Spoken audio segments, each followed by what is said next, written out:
Hello everyone, आप सभी का फिर से स्वागत है। ये बीपीएससी प्रीवियस ईयर क्वेश्चन का संग्रह है। 1992 से अब तक जितने भी प्रश्न पूछे गए उन सभी प्रश्नों को डिस्कस करेंगे। आज का टॉपिक है विविध। देखिए, इसका पीडीएफ अवेलेबल है। अगर आपको पीडीएफ चाहिए तो Telegram channel, Telegram quiz group या चैनल के कम्युनिटी बॉक्स में जाइए, वहां पे इसके रिगार्डिंग में इंफॉर्मेशन को अपडेट कर दिया गया है। पहला प्रश्न पूछा गया कि बिहार के निम्नलिखित जिलों में से कौन सा जिला नेपाल के साथ सीमा साझा नहीं करता है। बिहार के निम्नलिखित जिलों में से कौन सा जिला नेपाल के साथ सीमा साझा नहीं करता है। तो इसका सही जवाब है पूर्णिया। ऑप्शन डी बिल्कुल करेक्ट ऑप्शन है।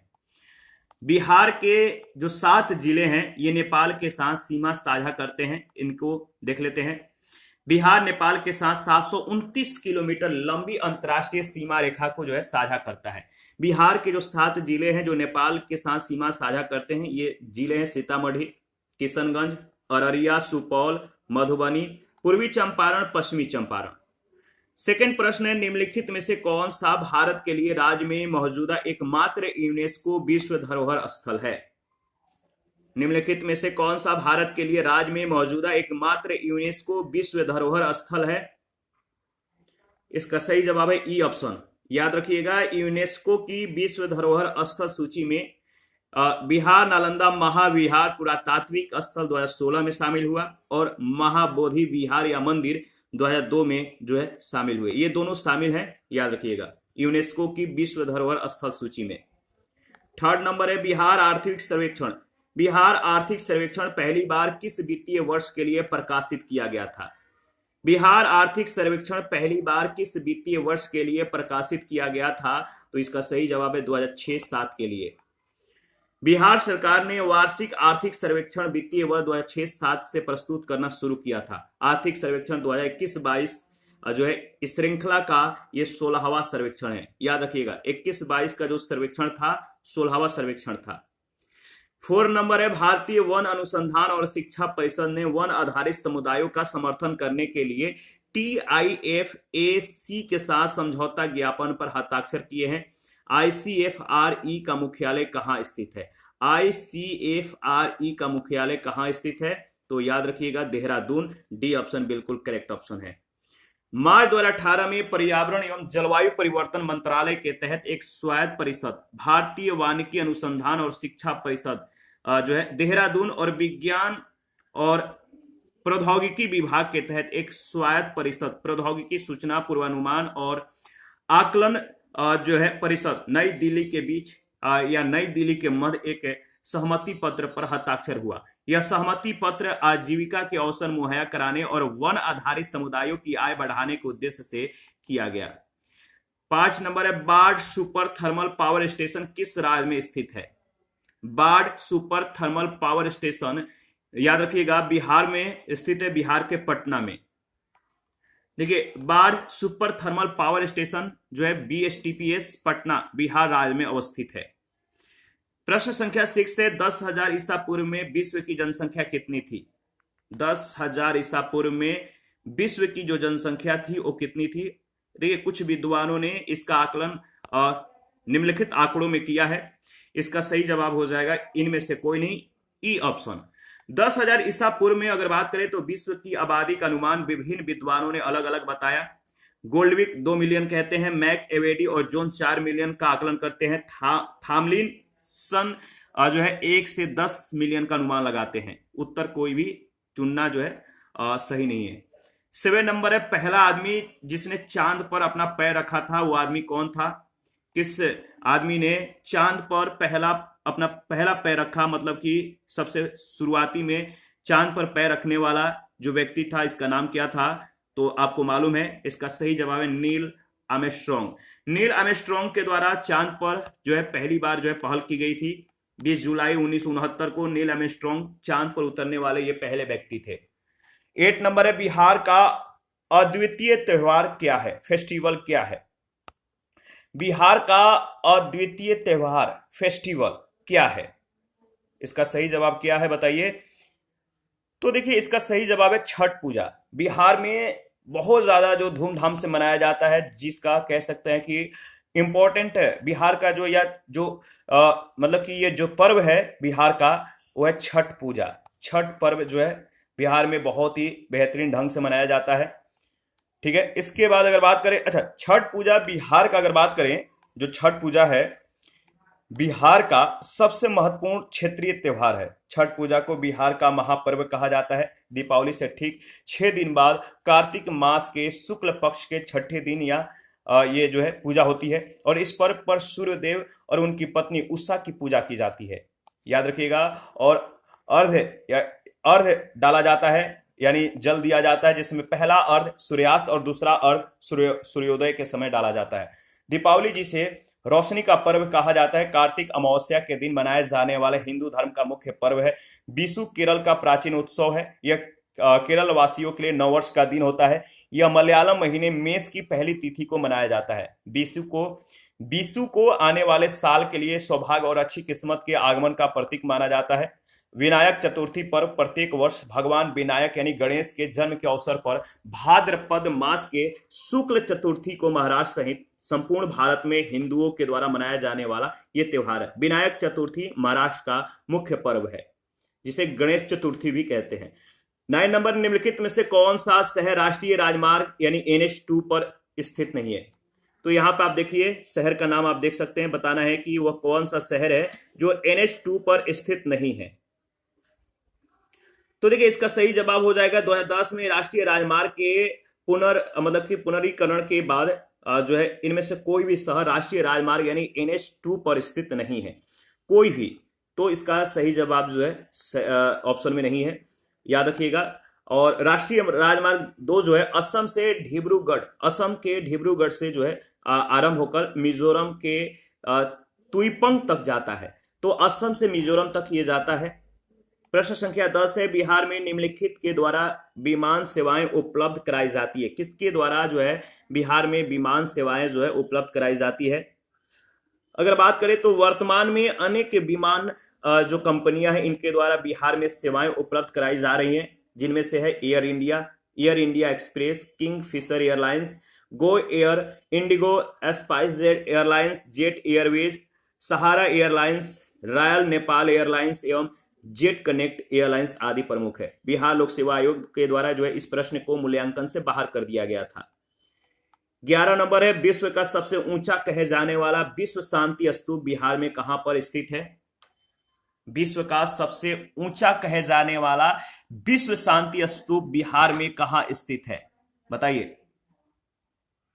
इसका सही जवाब हो जाएगा राजगीर। सी ऑप्शन बिल्कुल करेक्ट ऑप्शन है। बिहार में राजगीर के पहाड़ियों पर स्थित शांति स्तूप बिहार का सबसे ऊंचा कहे जाने वाला, इसकी ऊंचाई जो है कितनी है? 400 मीटर की ऊंचाई पर यह स्थित स्तूप है।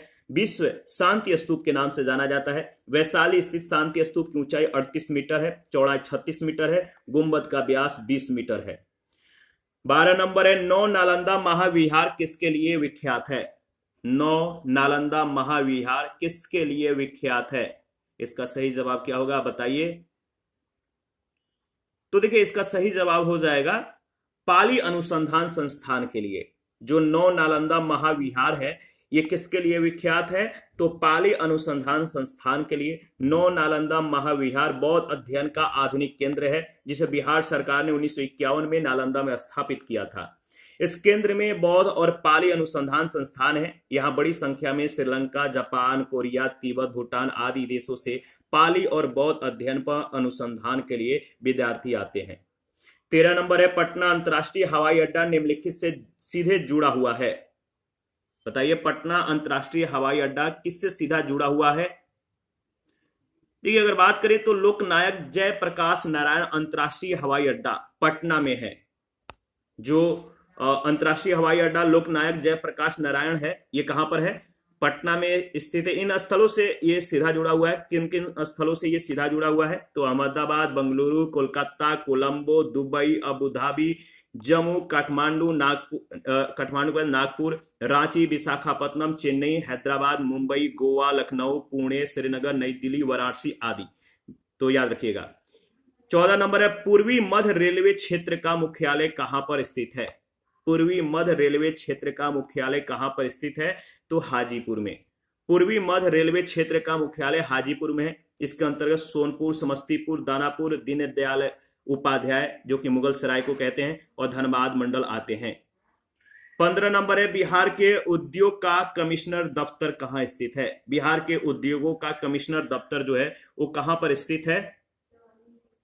तो इसका सही जवाब हो जाएगा पटना। ऑप्शन ए बिल्कुल करेक्ट ऑप्शन है।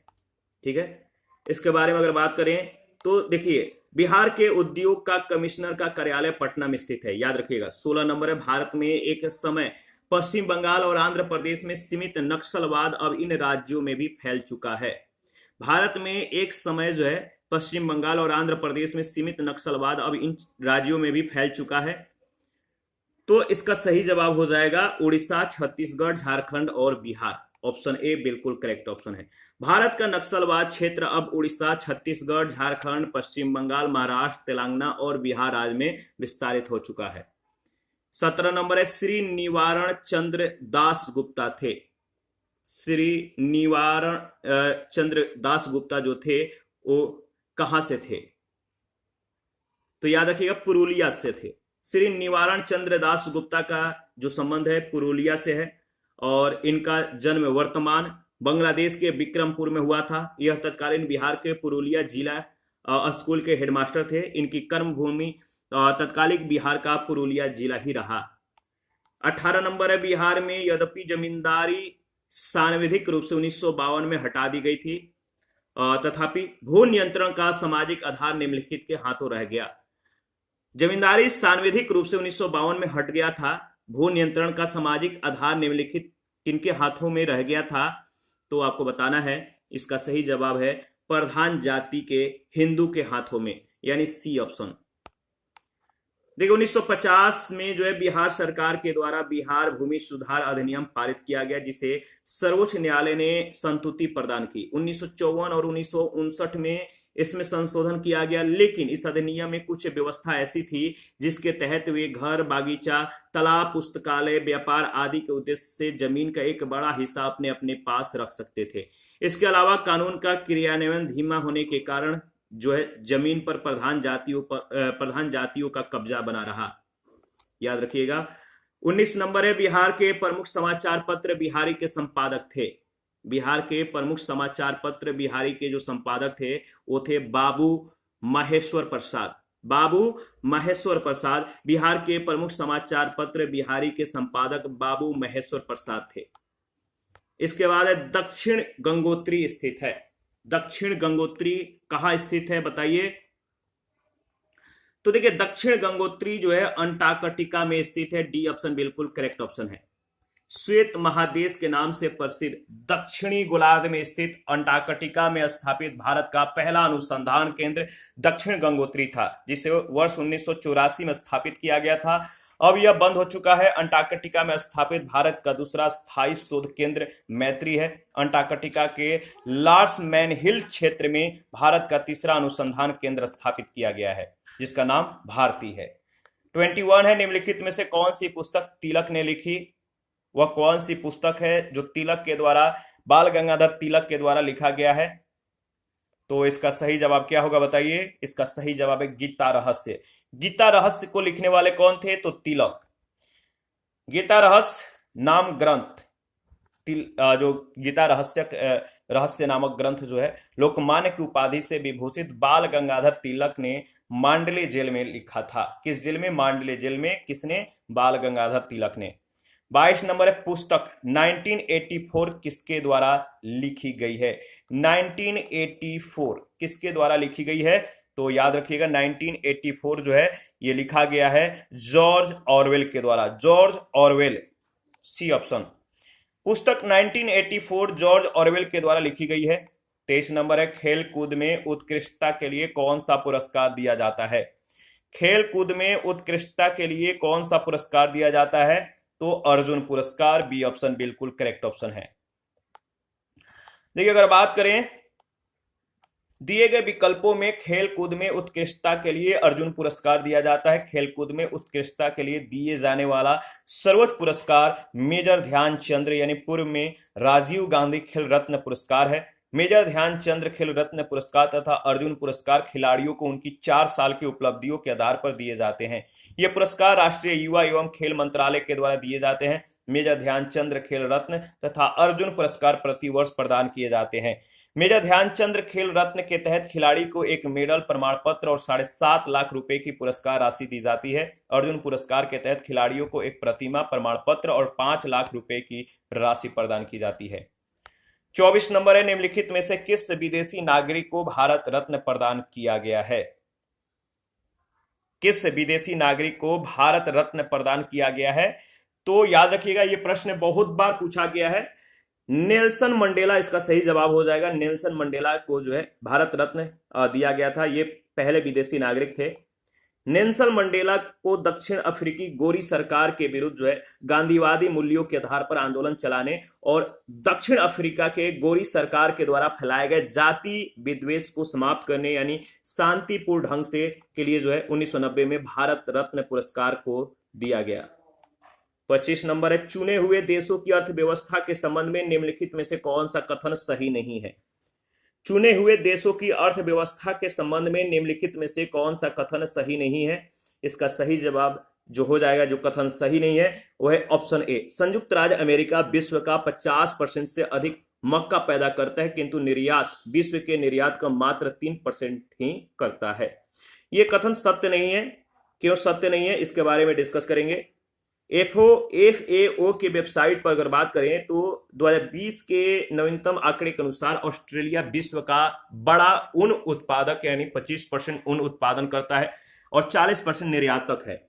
न्यूजीलैंड ऑस्ट्रेलिया के बाद दूसरा सबसे बड़ा ऊन निर्यातक है। न्यूजीलैंड में भेड़ों की कुल संख्या 2.60 करोड़ है, जो विश्व की कुल भेड़ संख्या का जो है मतलब कि 2396 मिलियन का 1.10% है, जबकि प्रश्नकाल में यह 4% था। प्रश्नकाल में न्यूजीलैंड कुल वैश्विक भेड़ मांस का 75% तथा कुल वैश्विक ऊन का निर्यात 16% निर्यात करता था।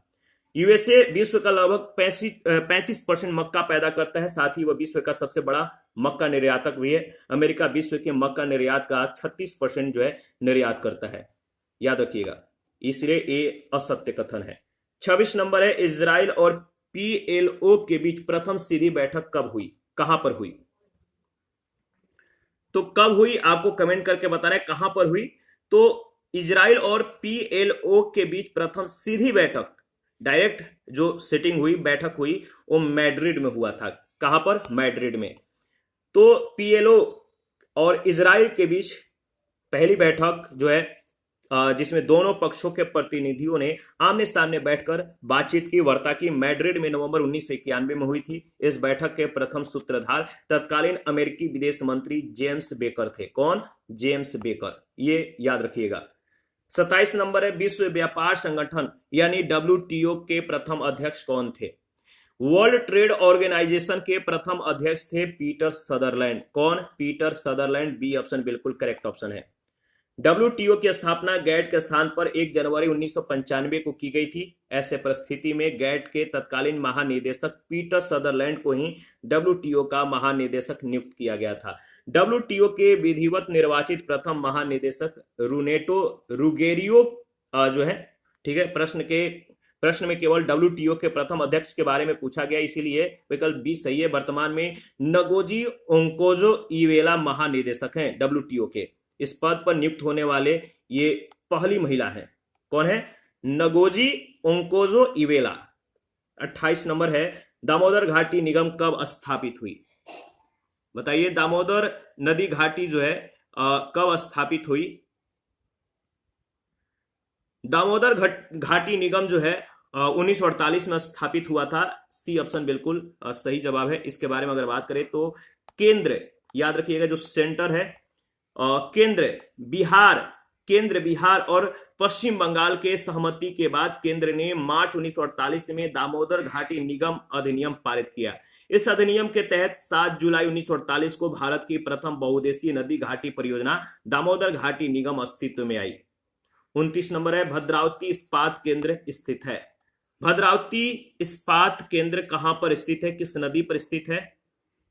तो याद रखिएगा, भद्रावती यानी भद्रा नदी पर स्थित है।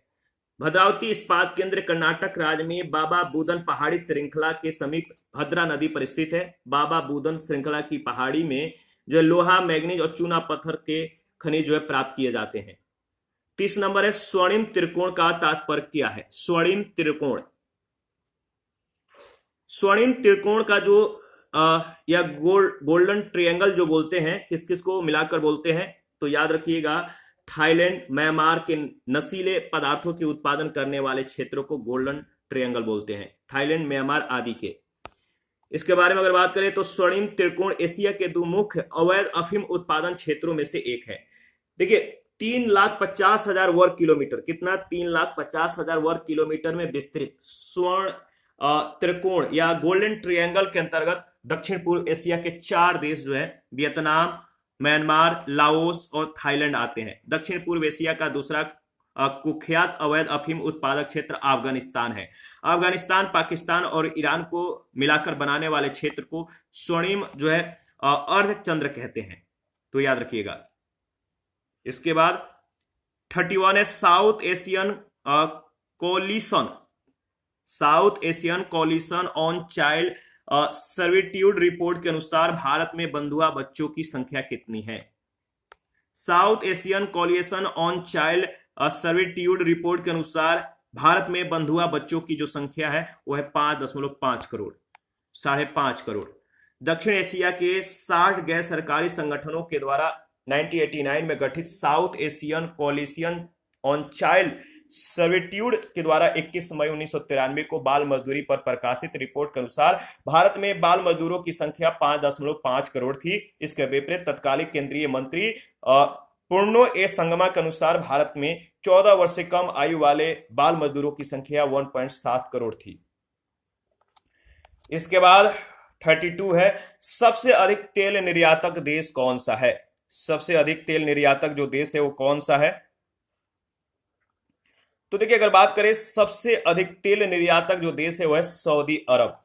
सऊदी अरब का जो खनिज है तेल निर्यात में लंबे समय से पहला स्थान बना हुआ है। ये रूस जो है ये दूसरे स्थान पर है। तो पहले स्थान पे खनिज तेल निर्यात में सऊदी अरब, दूसरे स्थान पे रूस। 33 नंबर है प्रकाश पादुकोण किस क्षेत्र में प्रसिद्ध हैं? प्रकाश पादुकोण किस क्षेत्र में प्रसिद्ध हैं? किस क्षेत्र से इनका संबंध है? तो बैडमिंटन के क्षेत्र से। प्रकाश पादुकोण भारत के सुविख्यात बैडमिंटन खिलाड़ी रहे हैं। प्रकाश पादुकोण ने 1971 में जूनियर और सीनियर वर्ग का राष्ट्रीय खिताब प्राप्त किया। 1971 से 1979 तक लगातार 9 वर्षों तक सीनियर राष्ट्रीय बैडमिंटन प्रतियोगिता के विजेता रहे। 1979 में प्रकाश पादुकोण ने राष्ट्रमंडल खेल में स्वर्ण पदक प्राप्त किया था। 34 नंबर है एवरेस्ट शिखर पर चढ़ने वाली दूसरी भारतीय महिला कौन थी? एवरेस्ट शिखर पर चढ़ने वाली दूसरी भारतीय महिला कौन थी? तो याद रखिएगा संतोष यादव। कौन? संतोष यादव। बी ऑप्शन बिल्कुल करेक्ट ऑप्शन है। हरियाणा राज्य की निवासी और भारत तिब्बत सीमा पुलिस में अधिकारी संतोष यादव एवरेस्ट शिखर पर विजय प्राप्त करने वाली ये दूसरी भारतीय महिला थी। एवरेस्ट शिखर पर 2 बार चढ़ने वाली विश्व की गिनी चुनी महिलाओं में से एक संतोष यादव ने प्रथम बार 1992 में और दूसरी बार 1993 में एवरेस्ट शिखर पर जो है विजय प्राप्त की। उनकी इस उपलब्धि पर भारत सरकार ने वर्ष 2000 में पद्म श्री से सम्मानित किया था, जबकि बछेंद्री पाल ये प्रथम भारतीय महिला हैं जो 1984 में एवरेस्ट पर जो है चढ़ी थी। 35 नंबर है इंडिया विंस फ्रीडम पुस्तक के लेखक कौन है? इंडिया विंस फ्रीडम पुस्तक के लेखक हैं अबुल कलाम आजाद। बहुत ही महत्वपूर्ण पुस्तक है, कई बार ये प्रश्न पूछे गए हैं, याद रखिएगा। अबुल कलाम आजाद के द्वारा लिखा गया पुस्तक है इंडिया विंस फ्रीडम और इसका प्रकाशन ओरिएंट लॉगमैन के द्वारा जो है 1959 में यानी 59 में किया गया था। अपनी इस पुस्तक में अबुल कलाम आजाद ने अपने अनुभवों और दृष्टिकोणों को जो है दर्शाया है। 36 नंबर है भारत का राष्ट्रीय स्तनी है। भारत का जो राष्ट्रीय स्तनी है वो कौन है? गाय है, मयूर है, सिंह है, बाघ है। तो भारत का राष्ट्रीय जो स्तनी है वह है आपका, बताइए, बाघ। भारत का राष्ट्रीय पशु बाघ है। इसका वैज्ञानिक नाम क्या है बताइए? बाघ का अगर देखें तो वैज्ञानिक नाम है क्या? पैंथेरा। याद रखिएगा, पैंथेरा टिग्रिस, जो एक स्तनधारी पशु है। और बाघों की घटती संख्या के दृष्टिकोण से उनके संरक्षण के लिए भारत सरकार ने 1973 में प्रोजेक्ट टाइगर की शुरुआत की थी। प्रोजेक्ट टाइगर कार्यक्रम के अंतर्गत फरवरी 2022 तक 52 टाइगर रिजर्व की स्थापना की जा चुकी है। कलिंग पुरस्कार किसको मतलब किसके लिए दिया जाता है, किस खेल के लिए या किसके प्रगति के लिए दिया जाता है? तो कलिंग पुरस्कार जो होता है ये विज्ञान को लोकप्रिय बनाने के लिए दिया जाता है, विज्ञान के क्षेत्र में दिया जाता है। विज्ञान को लोकप्रिय बनाने के लिए प्रदान किए जाने वाले कलिंग पुरस्कार की शुरुआत 1952 में की गई थी। यूनेस्को के द्वारा प्रदान किए जाने वाले इस पुरस्कार के प्रथम प्राप्तकर्ता फ्रांस के लुइस डे ब्रोगली हैं। भारत को अब तक जो है 8 बार कलिंग पुरस्कार प्राप्त हो चुका है। कलिंग पुरस्कार प्राप्तकर्ता को इनाम स्वरूप $40,000 और एल्बर्ट आइंस्टीन रजत पदक प्रदान किया जाता है। 38 है, संसार का सबसे बड़ा स्टेडियम अवस्थित है। संसार का सबसे बड़ा स्टेडियम कहां पर अवस्थित है?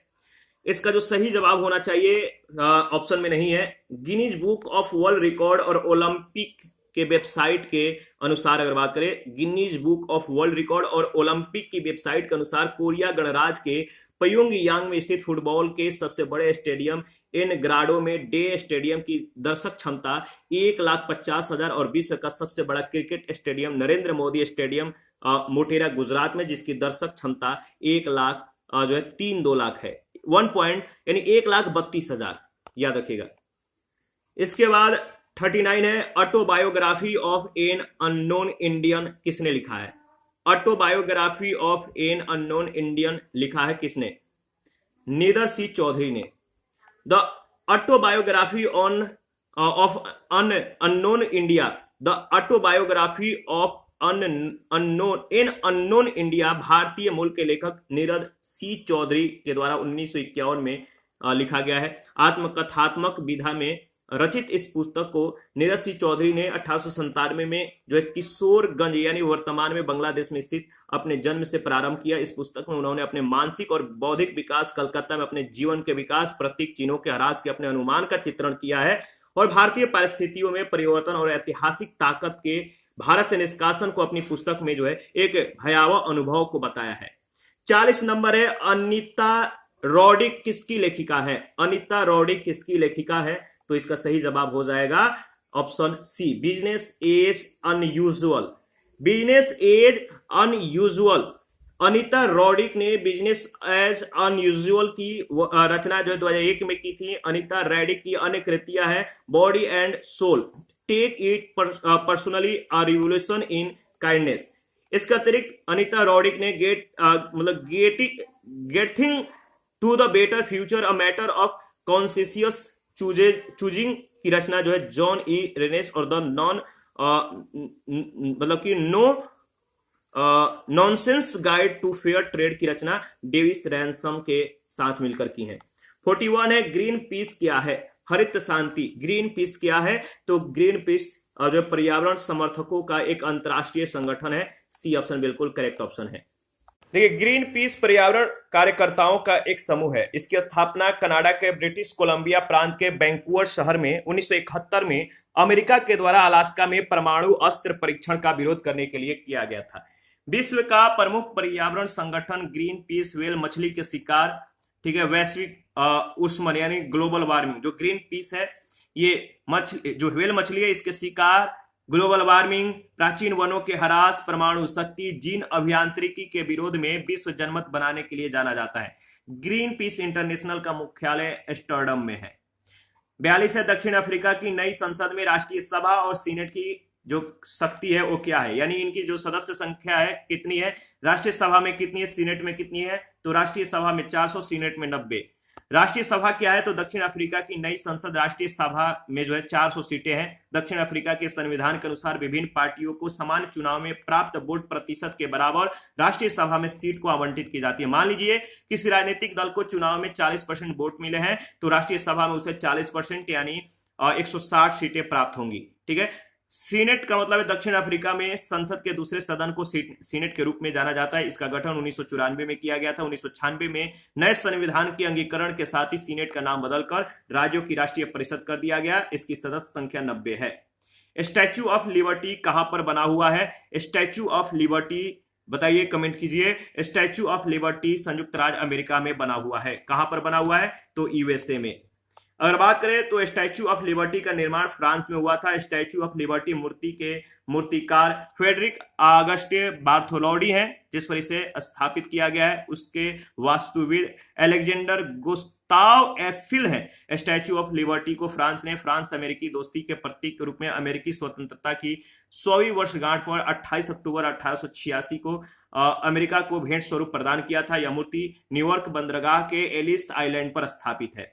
44 नंबर है वह भाषा जो भारत में हिंदी के बाद वक्ताओं की दूसरी सबसे अधिक संख्या के द्वारा बोली जाती है, यानी भारत में वह भाषा जो हिंदी के बाद सबसे ज्यादा जो बोली जाती है वह कौन सी भाषा है? तो भारतीय भाषा संस्थान के अनुसार अगर बात करें तो 2011 के जनगणना के आधार पर प्राप्त निष्कर्षों के आधार पर भारत में तेलुगु हिंदी के बाद, हिंदी सबसे पहले, इसके बाद तेलुगु का स्थान आता है। तो तेलुगु, हिंदी के बाद तेलुगु वक्ताओं की तीसरी सबसे अधिक संख्या के द्वारा बोली जाती है। भारत में सर्वाधिक लोगों के द्वारा बोली जाने वाली प्रथम 7 भाषाएं हैं हिंदी, बंगाली, तेलुगु, मराठी, तमिल, उर्दू और गुजराती। याद रखिएगा। हिंदी के बाद दूसरी सबसे ज्यादा बोली जाने वाली भाषा जो पूछा गया है, किंतु चारों विकल्पों में बंगाली का नाम उल्लेख नहीं है, तो चारों में से कोई विकल्प सही नहीं है। नजदीकी जो सही उत्तर हो है तेलुगु। हिंदी के बाद तेलुगु सबसे ज्यादा बोली जाती है। अगर बांग्लादेश होता, बंगाली होता तो बंगाली को वहां पे चूज करते।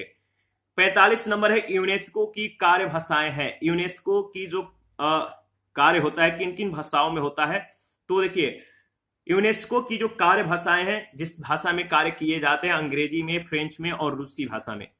यूनेस्को की कार्य भाषा के रूप में 6 भाषाएं जो है मतलब कि प्रयोग की जाती हैं। चीनी, अंग्रेजी, फ्रेंच, रसियन, अरबी और स्पेनिश।